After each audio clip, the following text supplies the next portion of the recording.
Fulp, and you are now listening to the QCB podcast. Hello, everyone, and welcome to the QCB podcast. This is Brian Christiana, the president of the Nightly News Media Club, and today I am joined by my good friends, Christian Fulp. How are you today, my friend? I'm good. How are you? Christian, please tell everyone a little bit about yourself today. I'm Christian Fulp. I'm a junior at Central Penn College. I'm also on the baseball team here, and I'm ready to get this podcast started. All right. And Quinton Heckard, the man. How are you? I'm doing well. How are you, Brian? Of course, tell everyone a little bit about yourself. I go to Central Penn. I'm a communications major, and, I'm ready to do this podcast today. So am I. And today we're going to be talking about higher education with athletes getting paid. And it's actually good that I have you two on here because, of course, you're athletes here. You both play baseball. Yes, sir. Can you tell a little bit about that? I play shortstop. Christian is a pitcher center fielder. We take control of the field. We have probably the most important positions, so we have a good insight on college sports. I was going to say, this is going to be a good topic for you two today because I'm sure you've thought about this at some point. Yeah, definitely. So the first thing we're going to talk about is like the history of athletes getting paid. And the first thing I thought of when we were given this was SMU. Have you guys hear anything about that at all? The SMU scandal. Yes, back in the 80s. It was a big one. Of course, Southern Methodist University. It all happened in the late 70s, early 80s. And the whole scandal involved the football program giving high school players money, vehicles, and different activities or incentives to play for the program. What incentives did they give? They just vehicles, different things, and one of the big ones was Eric Dickerson. Have you ever heard of Eric Dickerson? I have not. Oh, he played for the Rams back in the 80s. He was a big player, like one of the best running backs in the country. So I mean, it was really big. Did you ever see the ESPN 30 for 30 on it? I believe I did hear a little about that. Yeah, it was a really good one. I know they received the death penalty in 1988, maybe? Yeah, the death penalty was a really big deal. So in 1987, the whole season was canceled. Really? Yes, it doesn't happen very often. So, and also in 1988, they were not allowed to have a home game. I wonder why just home games. Well, I mean, you're bringing in all that money and with all the different revenue, concessions, all that stuff. So it was a really big deal to lose just home games. And I read also that Penn State, Alabama, and like schools like Nebraska, because Nebraska was a big program back in the 80s, they would go to SMU games to recruit their kids because they knew they wouldn't be able to play in the 87 season. Home games, too. Normally you bring your incoming recruits there to Exactly. see. So, yeah, that would put a damper on things. Do you think the death penalty has changed since the 80s? Well, we haven't really seen much of it. I think I read that there was like two other instances of it, and one of them was a soccer team. So, I mean, we don't really hear about that much on mainstream media. So when that scandal with Penn State, they didn't receive the death penalty? Penn State did not. They were close to receiving the death penalty. They just couldn't compete in the championship games. Penn State, let's go with this. They got a lot of action taken on them. Yeah. Because, I mean, that was probably the worst scandal I've ever seen in my life that I've personally seen. But yeah, it was a big deal, SMU. And you guys have also heard about the Fab Five. That one you definitely have. Yes, sir. Fab Five, Chris Webber, Juwan Howard, Jalen Rose. And Chris Webber was given money to go to Michigan. At the time, Michigan was a big-time deal, big school in the Big Ten. And to this day, he will not go to Michigan University. Is that a choice?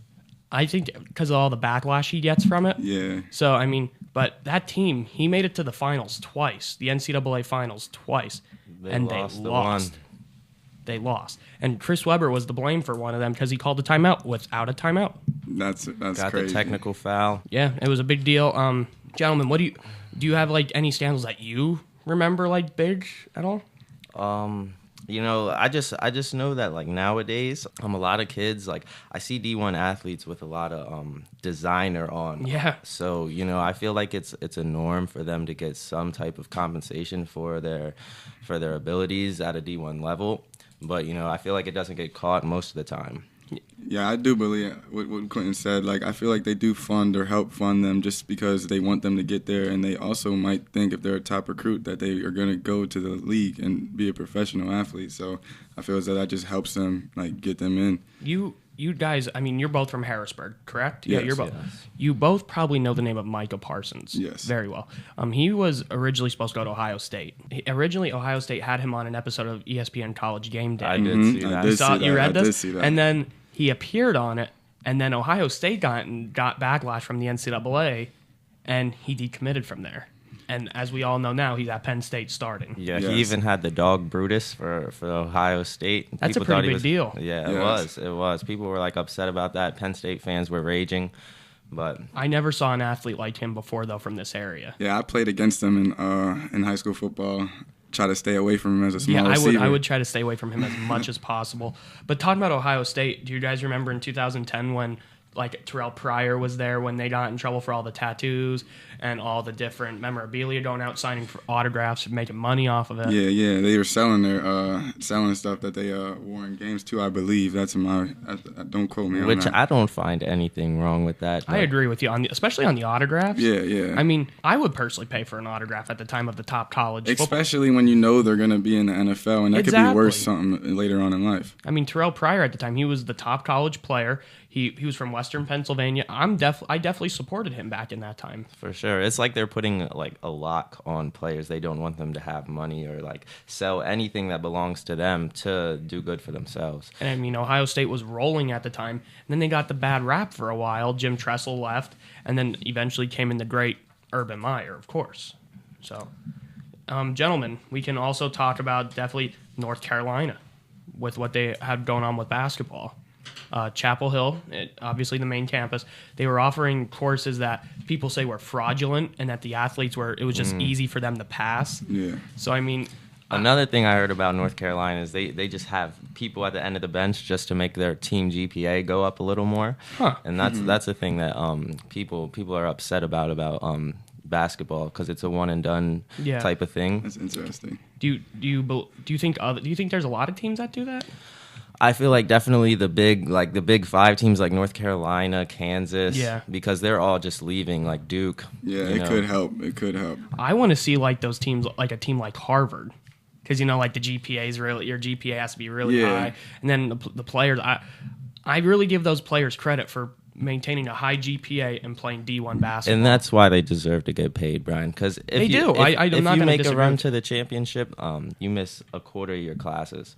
So that's like, I don't know how you could succeed in the classroom and on the court when you're missing a quarter of your classes. Some people might. The only argument I could think of, and I mean, I'm not going to argue with you or disagree with you, but people are going to say like that's what a scholarship is for. That's That's true. what the free ride is for. A scholarship does help, but when a college athlete like myself, when you are constantly going to practice and practice and practice, and then you have to maintain schoolwork, you cannot maintain a full-time job or even maybe a part-time job based upon how many hours of time you dedicate to your sport. That is a fact. And, your sport is your full-time job. Yeah, definitely. So yeah, I'm not like I said earlier. I'm not disagreeing with you. People are gonna say like, what about people that are in like different like special activities that the college makes money off of? Let's say like, I don't know, just a prime example, like a science club or something. If the school's making money off of them, or like an AV club. Yeah. I mean, I don't know if those guys, if the workers get paid or not. Maybe they do, maybe they don't. Yeah, I'm not sure. A lot of the big schools they actually get like groundbreaking ideas, Like and the Longhorn or Texas Longhorn Network or the SEC Network, all those different ones. They make a lot of money off of those. Mm-hmm. I mean, students work on that obviously. Like the Longhorn Network, students definitely put a lot of time into that, and they should probably get a little compensation too, which I'm sure they do, but we don't hear much about them. So, gentlemen, we have about a minute to go until our break.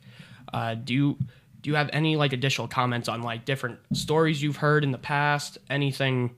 Like, I mean, one I could honestly just think of, and you can definitely relate, is this recent college basketball scandal.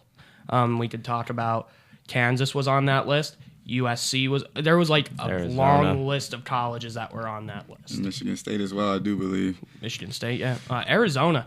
I thought they were gonna. I thought they fired Sean Miller at first, but then I read an article. He stayed. I really didn't know. I thought I probably just read a wrong report, but hey, don't we see that all over everywhere? Facebook, Twitter. Yeah. We see faulty fake news. That's what we could say. Yeah. DeAndre Ayton was headlining for getting paid $100,000 for a while, but I'm not really sure what ended up happening with that. He got paid $100,000 for going to Arizona. And look at that. He's first pick in the NBA draft. It's just based on their future potential, I believe. Like, they do see that. They recruit to bump them to the student athletes to the next level. So I feel like they're just giving them some fuel to their fire. Yeah, definitely. Gentlemen, it is that time, though. We are going to take our first break. Ladies and gentlemen, thank you for listening to the QCB podcast.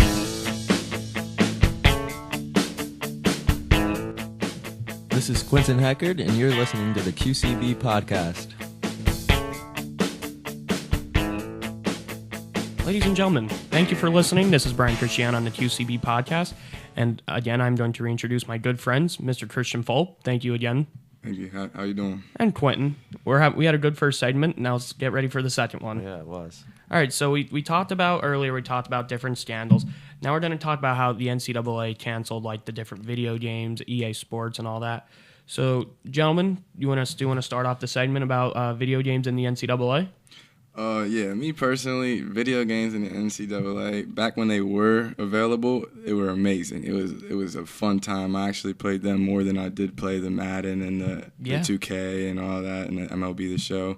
It was very interesting because, like, the student athletes that were being portrayed in the video games didn't have a name to them, but they used their attributes and all their talents. But you knew who it was. You did know who it was, and you would position them accordingly.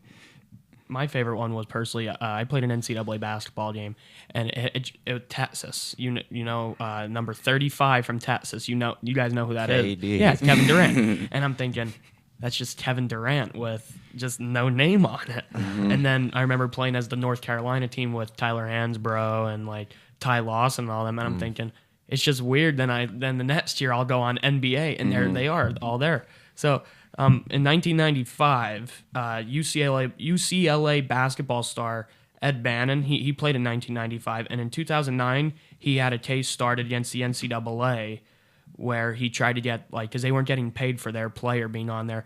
They looked physically like them. It had their attributes. So I see where he came from with that. Yeah, definitely as an athlete, like, if you're being put in a video game, it's like a high level of gratitude. So, like, you would think you would at least want your name to be attached with it.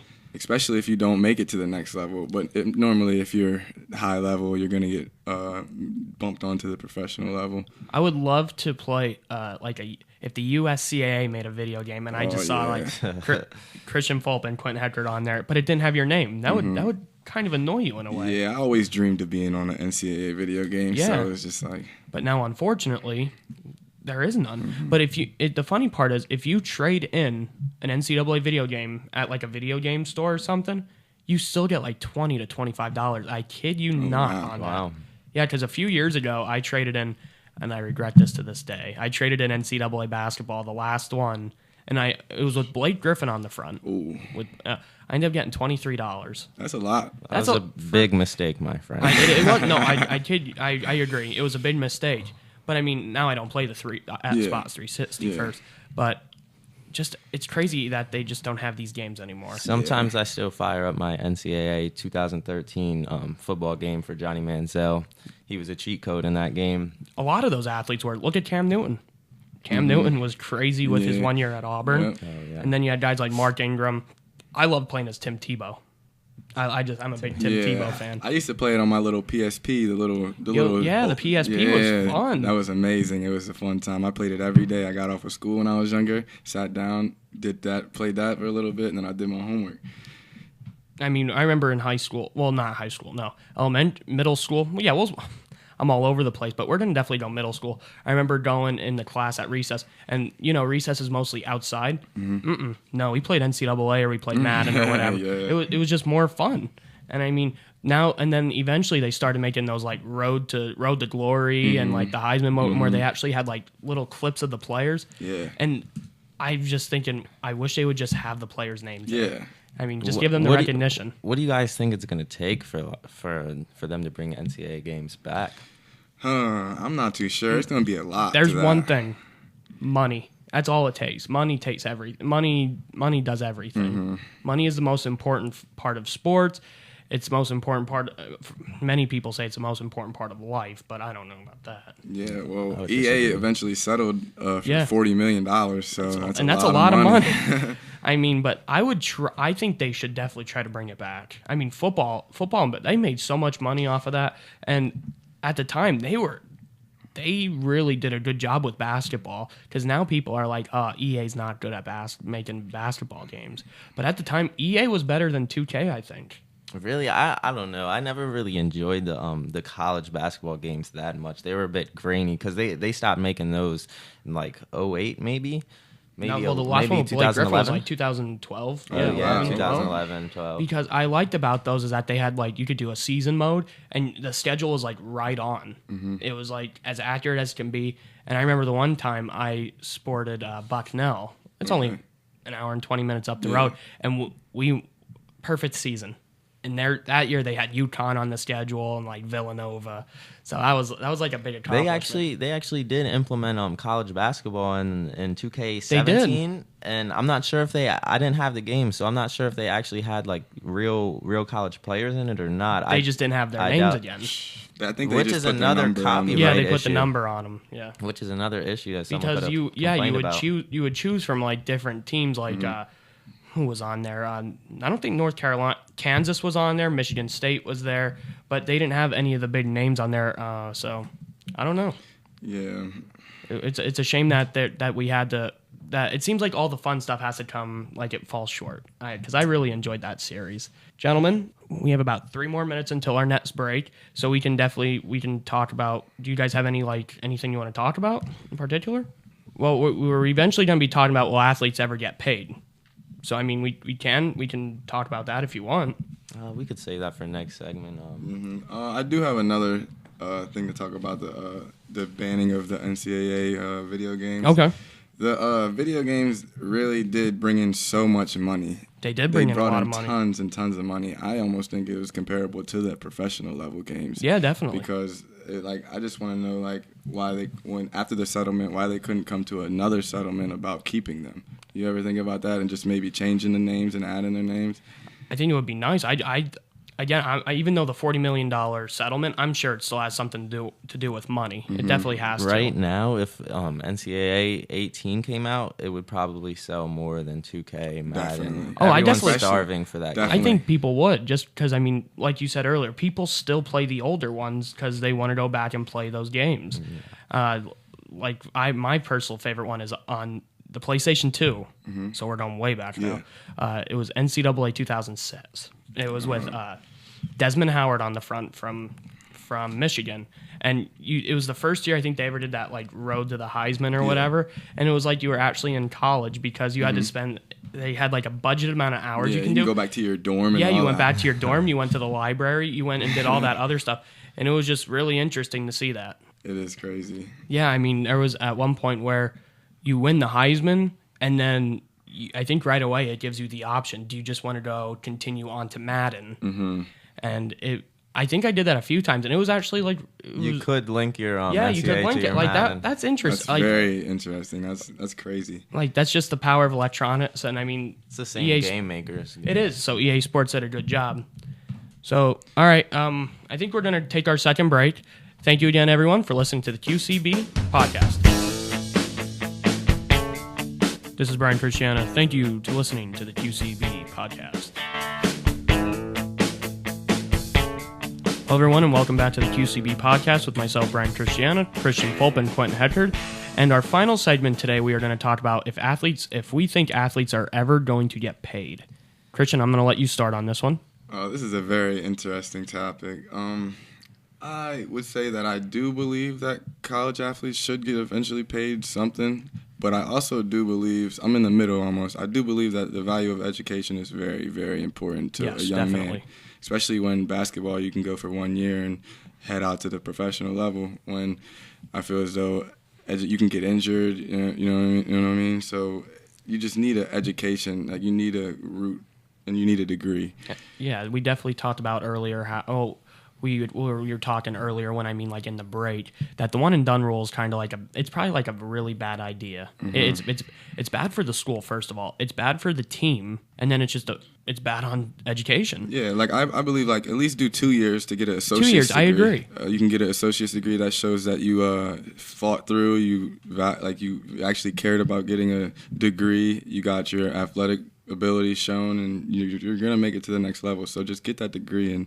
And that's one good thing about Central Penn College is that there's some schools that don't offer associate's degrees, but the school does, and you can go for your year and a half, 2 years, and still play sports. So I mean, it's definitely an advantage of this place.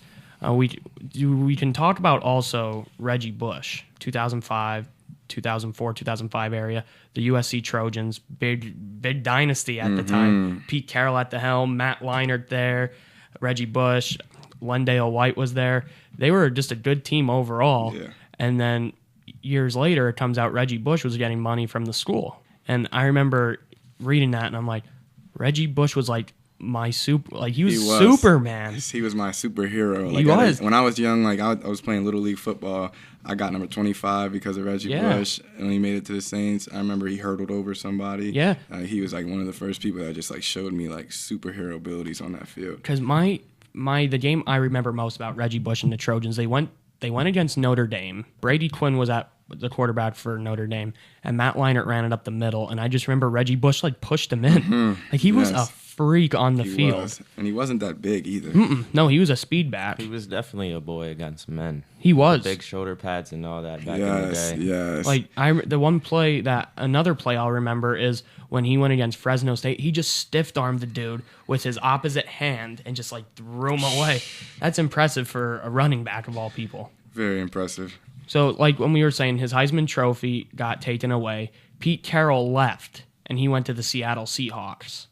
Which, I mean, history. They won a Super Bowl, and then they also lost one against Tom Brady when they decided to pass instead of run at the 1 yard line. Yeah. So it was a pretty big time in history at USC. Quinton, what do you think about all that? About Pete Carroll moving. Just the whole USC thing. It's a shame that Reggie Bush had to get his title taken away. Heisman, that was a great accomplishment, but coaches nowadays they know that their players might be coming from rough areas, and they know that they're gonna pay them just to get those good players. So he also had an agent. Yeah. Do you know who his agent was? I have no clue. I'm not gonna lie. I have no clue. But you guys have also talked about athletes with college athletes getting an agent. How you might agree and disagree. Do you guys want to share on that a little bit? Yeah, I'm in the middle between it. I believe like only the people, like the top recruits, or the top people that are going to make it to the next level, I believe they should have an agent, because based on their talents and like what money they could be bringing in, they're going to need some help. They are definitely going to need some help. But I definitely could see how it sparks drama, because you're there for college. Yes. And you're there to get an education. And I'm glad that you're saying that, because that is like the most important part of this whole thing is your education. Yes. Yeah, once you're a prospect for the league, you have to get an agent, or else you might get taken advantage of or whatever. But technically, in college, you don't need an agent because you're a student. Yeah. My one dig at athletes, and this is nothing against you personally, neither one of you, because I know you both, but I think athletes don't, like, when they go to college, I don't think they take it as serious as they should. I do. I could agree with that. Just being playing with kids that actually fail out of the classes and they don't remain they don't maintain that GPA. Because, I mean, like we were talking earlier about North Carolina with those fraudulent classes. There's students out there, like a normal student, just like me. I don't play any sports, but we go to class every day. We do the same work as you, but maybe like the athletes get like more of a curve or more leniency on them, and it's just something that it's not right. It's just it's totally not right. It should be stated, it's a student athlete. The student comes first, and then the athletics come. So, there's a thin line, and a lot of people and a lot of student athletes that are getting that big attention don't see that line. Yeah. And they don't really cherish what they have. And it shows who actually does. Another big issue, I think, is the one and done, like we were talking about earlier. Some coaches, get fired, get some heat from press about just recruiting kids for 1 year and knowing they're going to go to the league. It's basically, people say that they set them up for failure in life. Like Derrick Rose was one of those kids who just knew he was going to the league right out of high school, but he had to go to college first. So, and coaches have to recruit every year because they're recruiting one and done kids every year. And that's a rule I think that's eventually, I think it's going to change Adam Silver's looking into it. Well, the NFL's 3 years. We talked about that during the break. And well, NBA, it can be just 1 year and you're out. And which it's tough for like Duke, Kentucky, Kansas, North Carolina. Those teams, there's always it seems like there's a different 5 out on the court every year. It does, and then also like the kids that I said that aren't getting like maybe full scholarships that are at the end of the bench and they are there for their whole time. Like, how does that make them feel? They're just getting pushed aside every year just because they're bringing in 5 new top recruits for the. I like to take a look at guys like. You guys know who Arcidiacono is from Villanova? Well, now he's in the NBA. Do you know who he is? I don't believe I remember. Okay. It's his rookie year, and he started as like he would go scout players for the team, and then he ended up on the practice squad. Then he ended up being the star in the NCAA championship. He was the one who he didn't recruit. He studied film on Buddy Hield. Oh, and he got passed the stuff on to coach, and eventually they locked down Buddy Hield in that big game in the Final Four. That's crazy. That is. I mean, there's a lot that goes with. And now look at him. He's playing in the NBA. Yeah. But when we were talking about Buddy Hield, he actually did something that was really impressive. He stayed all 4 years. Oh wow. So I mean, we didn't hear about him his first 3 years though, and then his senior year, boom, he just starts. That just showed. There was also someone in the NCAA championship last year who was getting their degree in science, in some type of science, and he didn't want to go. He didn't want to go to the league. He just, he was a star player, but he just knew he was getting his bachelor's degree to like work on a cure for cancer. It was some type of science. Good for him. And that's very interesting because that shows that his drive and his motivation is very high. Like, imagine being in the March Madness and you're in your top. You're scoring. You're doing everything, and then you apply for a job. Yeah, that sparks some attention. That opens some eyes. Definitely. That shows some. That's why character. I think it's really cool when you watch like a football game and you'll see like these All-American. What's the word I'm trying to say? Like an All-American in the classroom as well. They like to show their GPA, what they're studying. That they don't get. A lot of people don't think about that. They think of their on-field, on-court performances, but the in-classroom performance is a big deal. Yeah. It shows that you just work hard and you care about both your athletic ability and also your grades. Like, your grades are very important. You go to college for your grades. You don't go to college for your sport because you might not make it in sports. Yeah. Especially like me and Quinton, we're in a D2 program at USCAA, and we just value our education. And That's Central great. Penn values us. They do. The school, honestly, they value all the athletes, and they value what you guys bring to the table. So, Fulp, I asked you guys before, when will you think that eventually the money will start coming in for the athletes? If it does, I would say in the next 5 to 10 years. But if it doesn't, I feel like they should just tighten up with making them actually value their education more and actually push for the degree first. Yeah, I do agree with you at some point, but I'm gonna disagree with you on that. I'm gonna say it's gonna come actually faster than that. I think. Okay. I think it's gonna be more like. I think it's gonna be like maybe in the next 2-3 years. Because people, if they want something, they can just go to. I feel like we can just state our opinion, and eventually people are going to agree with us, and then it gets bigger and bigger and bigger. And I think we're also going to start looking at coaches in a way, and they're making money off these kids. Tons. They're like Nick Saban. If he wins the national championship this year, he's getting like a $1.5 million bonus. I did hear that. Just to, and I mean, what are these kids getting out of it? They're getting their photo taken with people, but that's really Fun it. fact, Alabama made $143.3 million last year just off their football program. I'm not a Bama fan. I'm just letting you know. I hate Alabama with a passion. So money is really big, and I think that eventually they will get paid, but I think it's going to be much faster in 5 to 10 years. Personally, I don't think they will get paid. I think that would compromise the institutions, but I do feel like they should get paid because of the extreme revenue that the NCAA brings every year. Like last year, they brought in $11 billion. It would be a pretty weird formula to decide who gets paid what and who even gets paid at all. But that's why I don't think it'll ever happen. But I do think that players who put in full-time hours for their sport should get some type of compensation. So before we call it a day on the show, I'm gonna ask you a few questions. 1, does the NBA allow you to go from high school to pro right away? I don't think they should. You don't think they should? No. 2, we talked about this earlier.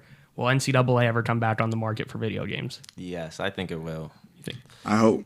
I hope so too. I've seen some prototype game covers. So. You've seen some prototypes. Yeah, there was one I saw with, who was it? It was, they had like a throwback player. I'm not 100% who it was. And then they had a current player. Okay, that's interesting. And I think it might have been Jabril Peppers when he was there a few years ago. And it was Yeah, I maybe think him that's and the one I Rod saw. Woodson. Yeah, that was really cool. And then my third question is, how much do you think student athletes how much do you think they'll get out of it? I feel like they will be happy with anything. Like $10 an hour for the time that they put in, that's enough money for them to get definitely what they need. $10 an hour, if you look at it and they're putting 45 hours of their time into their sport program, that's $450. Yeah, also take chump taxes, change from you're good. It'll allow you to do what you have to do and survive on a weekly basis or bi-weekly. Yeah, definitely. I do agree with you guys on all that. So this is actually the end of the show, though. I had a great time with you gentlemen It's today. great being with you guys. It was an awesome experience. Q, do you have anything to say to our fans before we head off? Pay our star athletes. Pay our star athletes. And Christian, what do you have to say? I would say hopefully you guys tune in. We had a very interesting podcast here today, and thank you for listening. All I have to say is please bring NCAA back on the market. That's all I want. So, ladies and gentlemen, thank you for listening to the QCB podcast. We are here from the Nasir Harris podcast studio at Central Penn College, and you have a great rest of your day.